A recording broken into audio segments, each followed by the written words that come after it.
Welcome home. I am so glad you're here. This is our very first conversation together, and I can't think of a better place than to begin with a simple question. What does it actually mean to come home to yourself?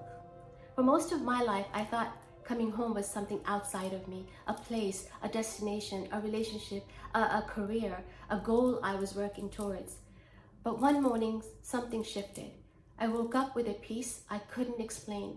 Not because everything in my life had suddenly became better, right? Not because every question was answered. There was simply a quiet knowing. Later that day, I sat quietly by the water. As I closed my eyes, I realized something that changed the way I understand my entire life, right? What I was actually searching for wasn't something outside of me. I was home. That experience led me to ask a different question. What if home isn't a place we find? What if home is a relationship we cultivate with ourselves? I think many of us spend years trying to feel at home through our achievements, through relationships, through success, through approval, through becoming someone who we think we're supposed to be, right? And while those things can be meaningful, they can never replace the relationship we have with ourselves. Because if we don't feel at home within ourselves, no external achievement can give us lasting peace. Over the years, I began to notice some things in my own life, right? Whenever I ignored my intuition, whenever I said yes when I wanted to say no, whenever I abandoned my own needs to gain acceptance, I moved a little further away from myself. Not all at once, just one small compromise at a time, right? I think that's how many of us lose ourselves. Not because one dramatic event, right? But through hundreds of tiny moments where we choose belonging over authenticity. For me, coming home wasn't about becoming someone new. It was about remembering who I had always been before. Fear, expectations, and self-doubt slowly covered that part of me, right? And that's why I think I created the philosophy of self-will living.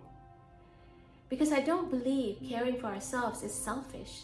I believe it's how we create the inner foundations that allow us to love, give, and serve from a piece of wholeness rather than depletion.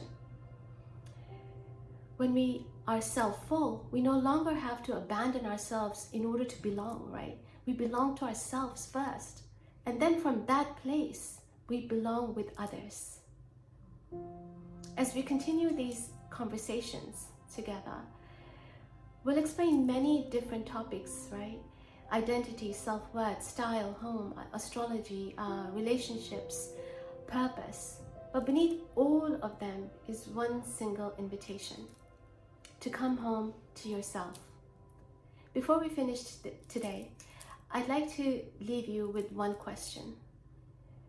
Where in your life do you feel most like yourself? And where have you slowly drifted away from your own voice, right? You don't need to have the answers today.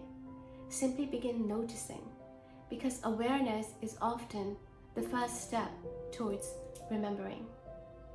From my heart, for many years, I believed I was searching for my purpose, right? What I didn't realize was that I was really searching for myself. The morning I finally felt at home within myself, I understood something I'll never forget. Home isn't a destination we arrive at. It's a relationship we choose to nurture every day. Now, if these conversations become a gentle reminder that no matter where life takes you, you always have a way back to yourself, then this work has already fulfilled its purpose. Thank you for sharing this first conversation with me. Until next time, remember, your worth has never been something to earn. It's something to remember.